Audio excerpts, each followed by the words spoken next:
করতে পারি না একদমই। এটা ওখানকার কোরিওগ্রাফার আমার হাত পা নাড়িয়ে একটা ফানি জিনিস ক্রিয়েট করেছে, বাট অসুবিধা নাই, এটা যদি মিউজিক ভিডিওর সাথে যায় আমার কোনো প্রবলেম ছিল না। আমি শিখিনি কোথাও নাচ টাচ। এটা আসলে না আমার মনে হয় কি এটা হচ্ছে যে ওরা যে আমাকে ভালোবাসে এইটাই। এছাড়া আমি তো একদম খুবই সাধারণ মানুষ, একদম ওই যে রাস্তা দিয়ে হেঁটে চলতে আশেপাশে যেরকম সাধারণ মানুষ আমরা দেখি আমি তাদেরই একজন। কিন্তু ওরা যেহেতু আমাকে ভালোবাসে কেন জানি না, ওরা হয়তো সম্মান করে ভালোবাসে, সেই থেকে ওরা এক সবাই না আসলে একটা মাদার ফিগার ফাদার ফিগার খুঁজে, যে আমার একজন অভিভাবক থাকুক বা আমার একজন গার্জিয়ান থাকুক, এই ধরনের হয়তো খুঁজে। তো ওরা যাদের সাথে কাজ করে বা ঘুরে ফিরে বেড়ায় তারা তো সবাই ওদের সমবয়সী, আমি যেহেতু ওদের চেয়ে বয়সে বড়, আর ওই সম্মান থেকেই আমাকে আর কি ওভাবে ওরা মানে বড় বোনের মতোই মনে করে সবাই। বড় মিডি ইমরানের নাম বলেছেন বা আরেক সাবিরের নাম বলেছেন, ওরা এখনো আমার সাথে এমন না যে ওরা এসে কন্টেন্ট করে চলে গেছে, বাট ওদের সাথে এখনো আমাদের খুব ভালো যোগাযোগ, ওরা খুব সম্মান করে, খুব ভালোবাসে। আমার মনে হয় যে এই যে বললাম যে যেই পশুটাকে আপনি কোরবানি দিবেন বা কোরবানির জন্য আপনি রেডি করবেন সেটার প্রতি আপনাদের মায়া থাকতে হবে। কোরবানি হচ্ছে আপনার প্রিয় জিনিসটা আপনি স্যাক্রিফাইস করবেন, সেটাই তো। তো আমার মনে হয় না এটা আসলে নোংরা করা হচ্ছে, আমার মনে হচ্ছে যে তারা তাদের পছন্দ থেকে বা ভালোবাসা থেকেই নামটা করেছে। তবে আপনারা অনেক সময় রোজার ঈদের সময় দেখবেন যে ড্রেসের নাম করা হয়, হ্যাঁ, ওই পছন্দ থেকে ভালোবাসা থেকে করা হয়, নেগেটিভলি নাই নেই। যারা বানাচ্ছে তারা তো আসলে ভিউ এর জন্য যাচ্ছে, এখন ওইটা আসলে তাদের জীবিকা। অনেক মানুষ আছে যে ভিডিও করে ভিউ অর্জন করে তাদের জীবিকা নির্বাহ করে, তাদের সংসার চলে, তাদের বাচ্চা কাচ্চাদের স্কুল কলেজে ফিস দেওয়া হয়, বা তাদের বাসায় যে রান্নাটা হয়, বা তাদের বৃদ্ধ মা বাবাকে পালন করেন। তা আমি যতক্ষণ না সেটা সামাজিকভাবে নেগেটিভ একটা ইম্প্যাক্ট ফেলে ততক্ষণ পর্যন্ত আমি ধরে নিব যে সেটাতে খারাপ কিছু নেই। যদি সেটা সামাজিকভাবে খুব নেগেটিভ ইম্প্যাক্ট পড়ে তাহলে সেটা আসলে বিরত থাকাই উচিত। কিন্তু যখন এটা একটা মানুষের রুটি রুজি হয়ে যায় এবং সেটা আসলে কারো মনোকষ্টের কারণ না হয়, ততক্ষণ আমার কাছে কোনো ব্যাপার।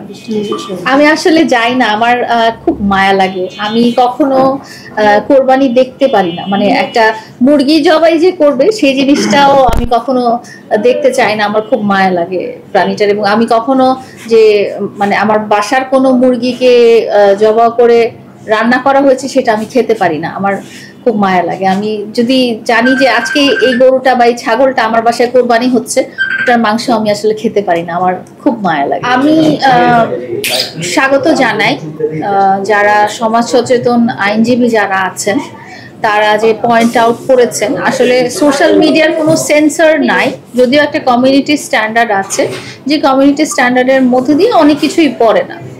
তো সেখানে যখন কোনো আইনজীবী নিজের উদ্যোগে সামাজিক অবস্থা বা ধর্মীয় অবস্থা সবকিছু মিলিয়ে উনি যখন মনে করছেন যে এই জিনিসটা আসলে অশালীনতার সংজ্ঞার ভিতরে পড়ে এবং উনি নিজে উদ্যোগী হয়ে তাকে নোটিশ করেছেন, মানে নোটিশ পাঠানো মানে কি তাকে জানানো যে আপনি যেটা করছেন এটা আসলে আমাদের সামাজিক দায়বদ্ধতার ভিতর থেকে আসলে এটা খুব নেগেটিভ একটা ইম্প্যাক্ট ফেলছে। তো এটা আমি আসলে আইনজীবী ভাই বা বোন যারা আছেন তাদেরকে তো খুবই জানাই, স্বাগত জানাই, এবং এটা একটা ভালো উদ্যোগ।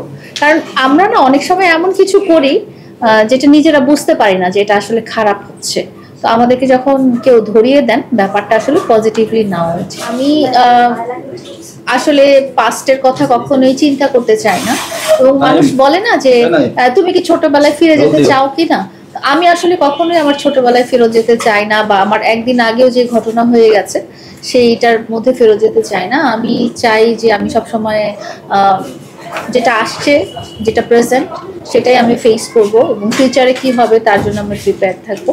তো আমি আসলে অনেক কিছুই মনে হয় অনেক খারাপ লাগে, আমি তো মানুষ, দিন শেষে আমিও মানুষ, অনেক কিছুই খারাপ লাগে। তো খারাপ লাগলে কি হয়, পিছিয়ে পড়বো, আমি থেমে যাব লাইফে। তো আমি এখন লাইফের এমন একটা স্টেজে আছি যেখানে আসলে পিছিয়ে পড়া বা থেমে যাওয়ার সুযোগ এই মুহূর্তে নাই, ওটা মানেই হচ্ছে আমার মৃত্যু। তো ওইটা আমি আর করতে চাই না, মনেও আনতে চাই না খারাপ। এটা আসলে আমার পরিবারের সাথেই হয়, আমার পরিবার যেভাবে ডিসাইড করে ওইভাবেই হয়। আমি এই যেটা বললাম, আমি যদি দেখি তাহলে আমার খুব মায়া লাগে, আমি ওইটা দেখতে পারবো না যে একটা ইয়েকে কাটা হচ্ছে, ওইটা আমি নিতে পারি না আসলে। আমার পরিবারের সদস্যই হয়ে গেছে, কারণ এরকম হয়েছে যে আমি যখন ছোট ছিলাম তখন থেকেই তাদের নানি, মা, তারা, সামটাইমস তাদের বাবু, হ্যাঁ, এইভাবে আমার মানে বংশ পরস্পরে আমাদের সাথে আছে। তো তারা ইনফ্যাক্ট আমার পরিবারের অংশ, তারা যেখানেই থাকুক, যে অবস্থায় থাকুক। এমনও হয়েছে যে 2-3 বছর তাদের সাথে আমার দেখাই নাই, হ্যাঁ, কিন্তু যোগাযোগ আছে, বা 2-3 বছর পরে এসে দেখা করতেছে, বাচ্চা কোলে, বিয়ে শাদী হয়ে গেছে, আমি দেখিই নাই, পরে বাবু নিয়ে আসছে, এই ধরনের। তো তাদের জন্য আমার সবকিছু, মানে আমার পরিবার, যেহেতু তারা আমার পরিবারের অংশ, আমার পরিবারের জন্য আসলে যারা আমার পরিবারের অংশ হয়ে যায় তাদের জন্য আমার জীবন, পুরো জীবন। তো গত বছর 2-3 লাখ টাকা শপিং এর ব্যক্তি তো নাই। এবার কি নাম চেঞ্জ হবে কিনা? না না না না না, এটা ওইটা ছিল গলায় পাড়া দেওয়া শপিং। তো আল্লাহ রহমতে আল্লাহ তাআলা আসলে যেটা করে সেটা ভালোই। সাধারণ এই যে এবার তো ঈদ কি, এটা কোরবানি না, এখন দেখা যাবে কোরবানির দিকে যাবে। রোজার ঈদে তো আসলে জামা কাপড় কেনাকাটাই হয়, কোরবানি ঈদে আসলে কোরবানি দেওয়া হয় আর কি। আমি আপনাকে যেটা বলেছি যে আমি আসলে খুবই সাধারণ একজন মানুষ। আমার কাছে যখন আমি দেখি যে দেশের সবাই শান্তিতে আছে, দেশের আইন শৃঙ্খলা পরিস্থিতি ভালো আছে, বা আমাদের নিত্য প্রয়োজনীয় বাজারের জিনিসগুলো, দ্রব্যমূল্যগুলো অনেক বেশি না, যেটা সাধারণ মানুষের নাগালেই, তখন আমি সাধারণ মানুষের মতোই সুখী। তো আমার কাছে রাজনীতি বলতে বোঝায় না যে আমি এই দল চাই বা ওই দল চাই, বা সেই দল আসুক বা যে আসুক। আমার কথা হচ্ছে যে দেশের সাধারণ মানুষ বা গরিব মানুষ বলেন বা নর্মাল সবাই যেন শান্তিতে থাকে, এই খুন রাহাজানি বা এই ধরনের অন্যায়গুলো যেন না থাকে, আইন শৃঙ্খলা পরিস্থিতি যেন নিয়ন্ত্রণে থাকে, এবং আমাদের যে মৌলিক চাহিদাগুলো, একটা মানুষের যেসব মৌলিক চাহিদা থাকে সেগুলো যেন মানুষ সুন্দরভাবে পায়, সেটাই আমার কাছে আসলে। মানুষটাই যে প্রথমে বলবে না আমি শাকিব খানের, একটা মানুষও খুঁজে পাবেন না আপনারা, সবাই বলবে আমরা শাকিব খানের মুভিটা আগে দেখবো, তাকে পছন্দ করুক না করুক যাই হোক। তো আমিও বাংলাদেশের সাধারণ মানুষের জন্য আমি প্রথমে শাকিব খানের যদি কোনো মুভি থাকে ওইটা আগে। না না, এটা এখানে শুনেন, বেস্ট অফ দ্য বেস্ট বলে একটা কথা আছে, হ্যাঁ, বেস্ট অফ দ্য বেস্ট। আপনি যখন মুভি দেখতে যাবেন, বাংলাদেশের best of the best hero বলেন, অ্যাক্টর বলেন, যাই বলেন, উনি হচ্ছেন আমাদের মেগাস্টার শাকিব খান।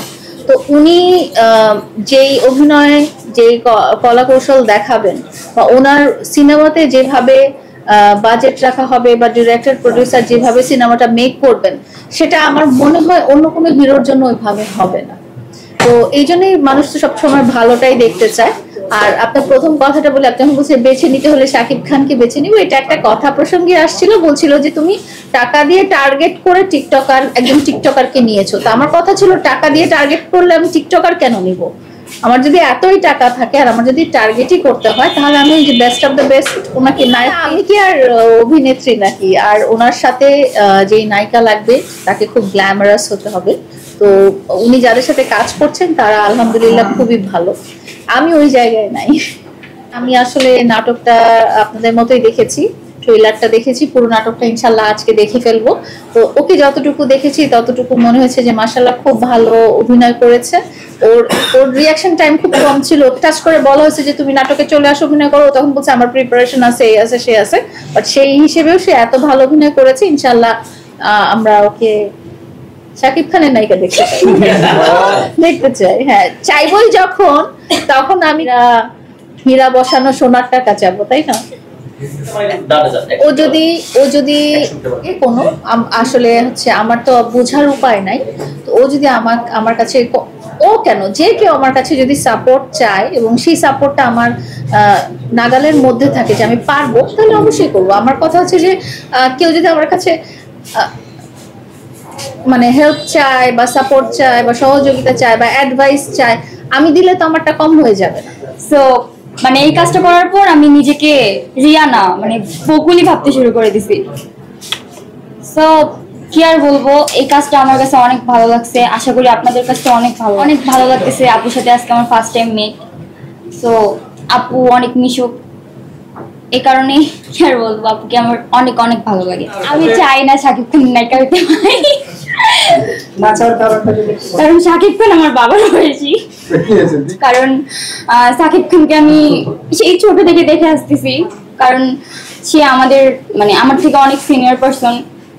তো সেদিক থেকে মনে হয় না যে সে আমার নায়ক বা আমার হিরো। বয়স্ক বলে দি নাই, মানে সে হচ্ছে আমার থেকে অনেক সিনিয়র পার্সন। তো তার সাথে মানে আমি তার থেকে অনেক ছোট। এখন পছন্দের নায়ক আছে কেউ? আমার পছন্দের কোনো নায়ক নাই। আমার নায়ক আমার সামনেই বসে। নায়ক হিসাবে শাকিব খানকে না, আমি মিলাকে চাই। যেটা হচ্ছে মানে ইমোশনাল একটা সিন, যেটা সিন ছিল, তো ওইখানে আমার কান্না করার সিন আর কি। তো ওখানে আমার কান্না আসতেছিলই না, তো সবাই আমার চোখের মধ্যে পানি দিয়ে দেন আমাকে কান্না করেছে। তো এটা আমার সারা জীবন মনে থাকবে।